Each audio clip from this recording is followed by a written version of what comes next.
Kata Nabi, sa'alta an khabaris sama walam tuqallim azfaraka mithlal at-tayri fa inha tujma'u al-janabatu wal anas. Kata Nabi, ente nanya-nanya soal berita langit, kuku ente aja panjang kotor, ente nggak urus, ente nggak tahu kuku itu tempat nyimpen bakteri. Apalagi kalau janabah, air nggak masuk. Maksudnya, kalau bahasa Nabi begitu ya, kalau bahasa kita lain. Lu kuku kayak garong, nanya-nanya soal langit, maksudnya urus dulu kuku. Ini kuku ini sumber kebersihan. Kita dalam Islam disunahin makan pakai tangan kan? Bukan berarti kita makan pakai sendok haram, enggak.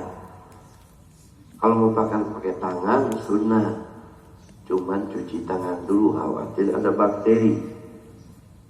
Tapi kalau ada kuku panjang, nah ini tempat nyimpen bakteri. Nah kita diatur nih, Nabi itu kalau mau Jumatan gunting kuku. Kalau nggak gunting jangan lebih dari 40 hari. Jadi ibu bapak ini tadi saya sebut hadis itu tolak ukur. Jangan sekarang orang menganggap dirinya wali, kecuali majdub deh. Kalau wali-wali secara kasbi, mengaku mimpi Nabi, mengaku punya derajat tinggi, mengaku ahli tasawuf, kukunya kayak macan, ini bukan wali, namanya walang.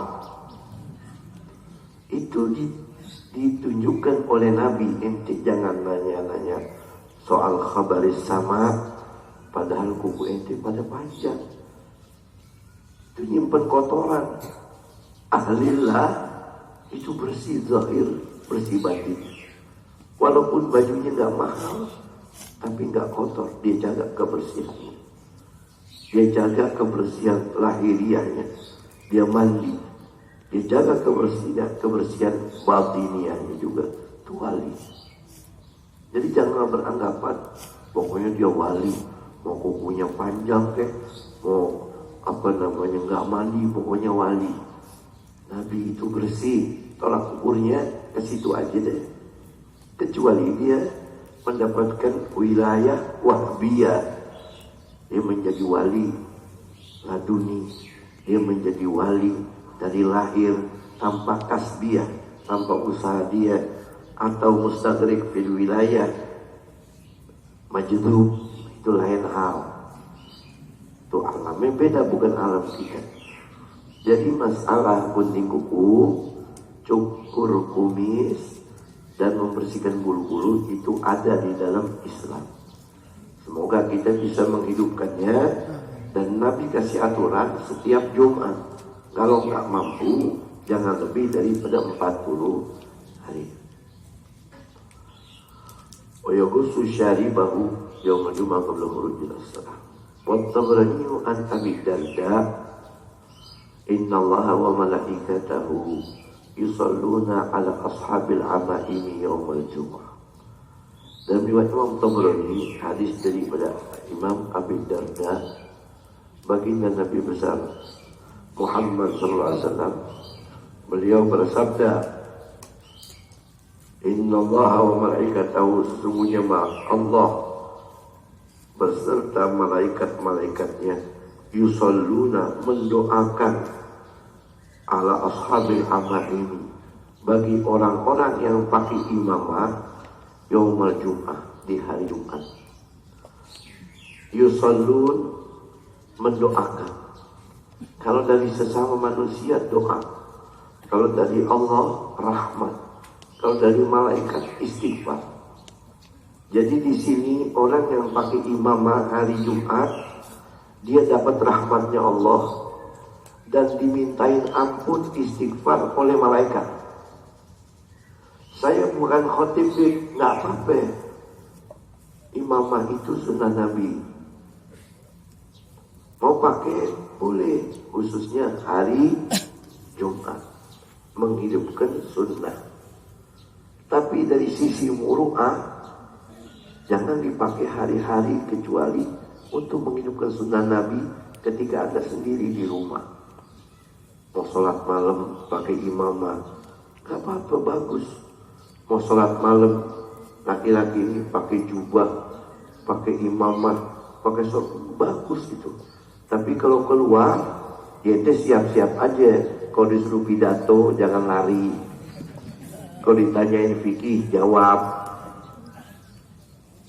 Jangan pakai imamah. Dia ngaji bisa nggak? Ya begitu tadi. Maksudnya lagi baru ikrok nih, dia juga. Ya nggak dosa, cuman jadi merendahkan nilai sunnahnya Nabi itu sendiri.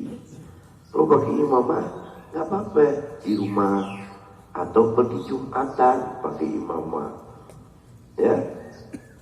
Dan penggunaan imamahnya juga ya standar operasional aja. Paham dong? Iya, jangan kayak ban Vespa tuh. Ente ya Allah baru ngaji kitab Safinah, imamahnya tuh kayak ban Vespa. Gimana ente baca Ihya Ulumuddin, Fathul Mu'in? Waduh, nggak tahu gedenya gimana. Jadi standar aja. Karena demi menghidupkan sunnahnya Nabi di sini.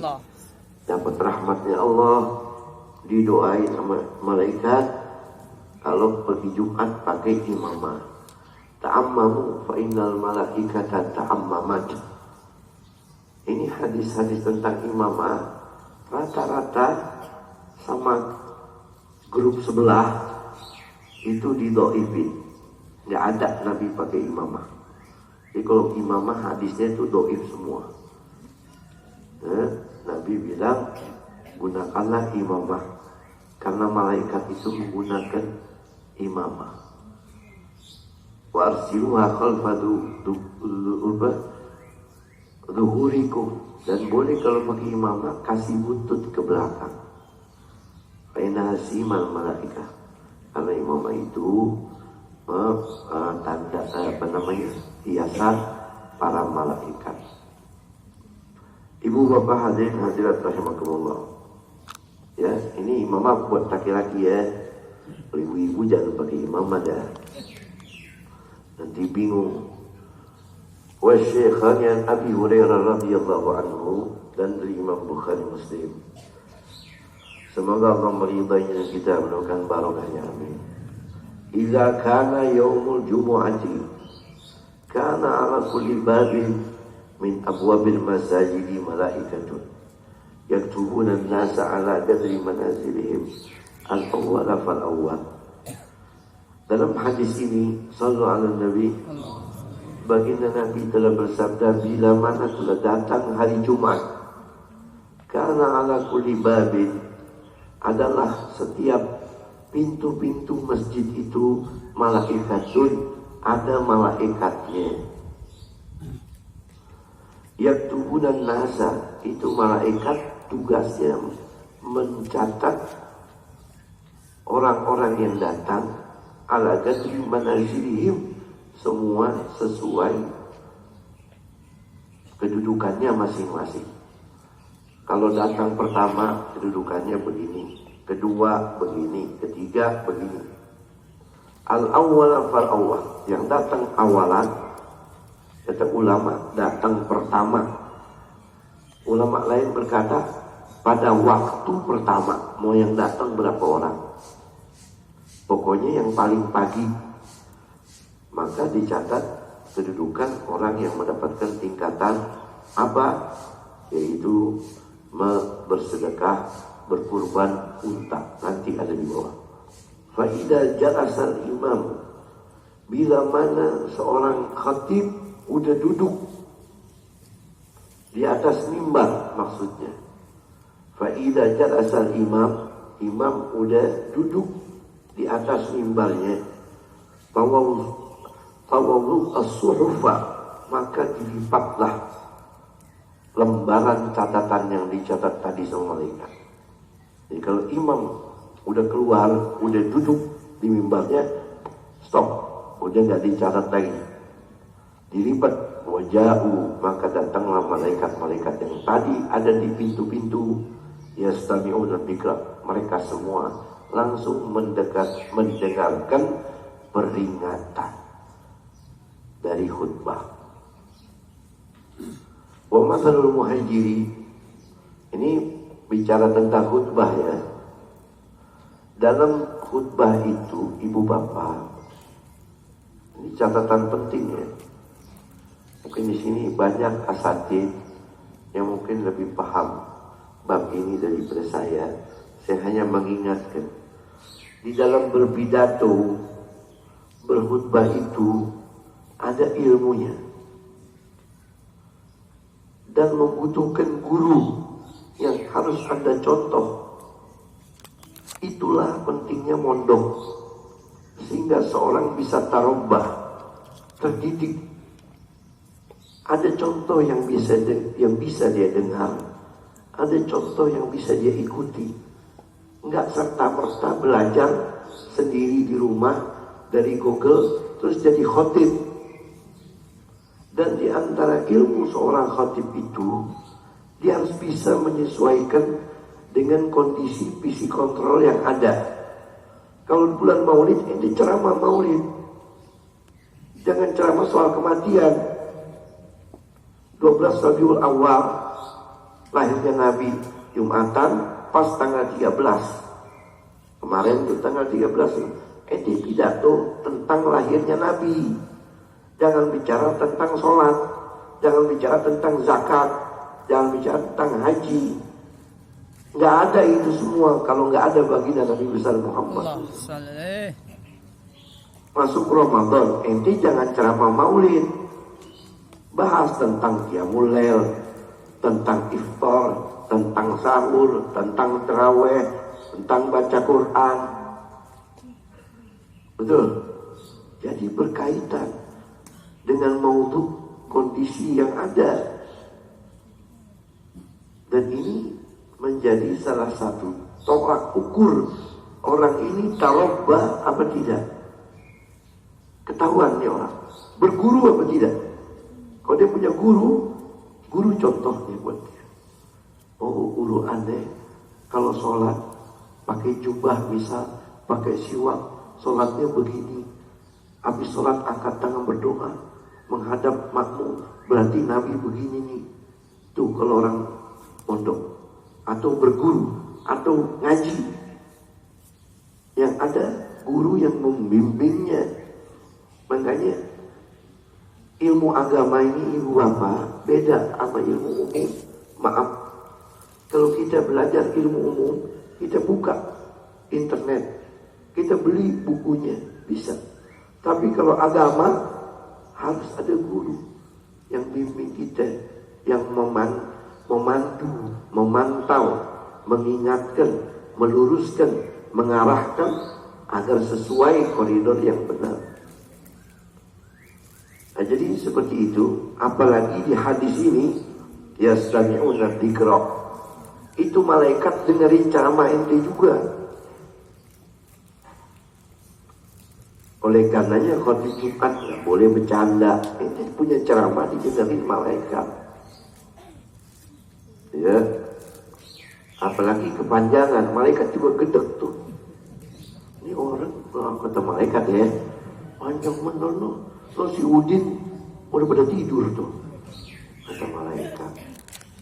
Wa mathalul muhajiri, dan perumpamaan orang yang berpagi-pagi, al-muhajir, orang yang berpagi-pagi Jumatan, kama tali ladiyuh di badan, pahalanya seakan-akan dia berkurban unta. Badanatan itu unta. Dalam bahasa Arab, unta ini banyak sekali mufradatnya. Ada badanatun, ada hikotun, ada jazaatun, ada bintu labun, ada bintu makhad, ada naqah, ada jamal, apa lagi? Hikroh, banyak deh.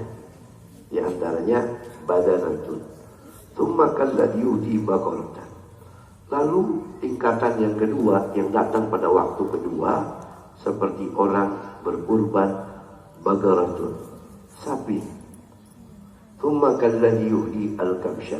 Lalu tingkatan yang ketiga seperti orang yang berkurban domba. Tsumma kalladhi yuhdi dajajatan.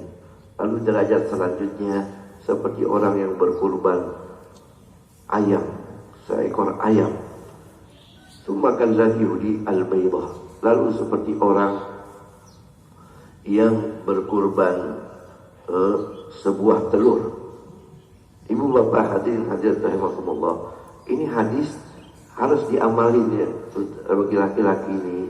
Ini hadis bicara at-tabkir, berpagi-pagi. Kecuali ente khotib. Kalau khotib dianjurkan telat. Kalau mau pergi pagi-pagi bagus, pengen dapat fadilah bagus, tapi masuknya ke pintu yang paling dekat sama mimbar. Kemana? Duduk di ruangan khusus, nggak keluar ke hadirin. Makanya biasanya masjid-masjid orang-orang yang ahli fikih itu dia punya ruangan khusus untuk menyimpan khatib. Ketika azan dia salat sunnah di situ. Ketika innallaha wa malaikatahu baru dia keluar. Tapi kalau kita bukan khatib pagi-pagi, itu kata Imam Ghazali dalam Ihya disebutkan nadratur rahman, pandangan Allah itu ala qadri bukulika ilal jum'ah, sesuai waktu pagi-paginya kamu pergi Jumatan. Semakin pagi itu tanda pandangan Allah semakin dekat kepada kamu, rahmat Allah semakin dekat kepada kamu. Kalau udah mau omat datang, ya tahu diri dah. Ya, itu nggak ada perhatiannya kepada Jumatan. Was'au ila dzikrillah, Allah sebut dalam Quran, buru-buru mengingat Allah Subhanahu wa taala. Dan kalau kita masuk masjid, dianjurkan kita sholat sunnah tahiyatul masjid, walaupun khatib udah naik. Namun yang perlu dicatat, sholat sunnahnya jangan lama-lama. Udah bukan tempatnya sholat, tempat dengerin khutbah. Kenapa harus sholat? Karena makruh kalau kita langsung duduk. Kalau nggak keburu sholat sunnah, udah keburu mendekati qomat, berdiri, jangan duduk. Qomat ikut sholat. Kalau masih keburu, sholat buru-buru. Nggak usah baca doa iftitah, nggak usah baca surat, nggak usah baca 3 kali subhanarabbiyal azim wa bihamdi, cukup 1 kali subhanarabbiyal a'la wa bihamdi, cukup 1 kali rabbighfirli, cukup titik, nggak usah rabbighfirli warhamni wajburni ketika duduk antara 2 sujud. Pokoknya yang inti-inti aja. Makanya kita dianjurkan tabkir. Ibu bapak, ada satu ritual sunnah kita diajarin sama guru-guru kita. Dalam sebahagian riwayat kita dianjurin sama Nabi mengamalkan minimal seumur hidup 1 kali. Bisa tiap Jumat, bagus. Nggak bisa tiap Jumat, sebulan sekali. Nggak bisa sebulan sekali, setahun sekali. Nggak bisa setahun sekali, 10 tahun sekali dah. Nggak bisa, minimal dalam seumur hidup kita 1 kali ya. Salat sunnah 4 rakaat memakan waktu kurang lebih 20 sampai 30 menit. Kalau ibu-ibu, bapak-bapak mau mengamalkan, bagus sekali. Kata Nabi, kalau ngamalin ini tidak akan dia meninggal dunia kecuali Allah sudah lihatkan kepada dia tempatnya di sorga, nih baru meninggal.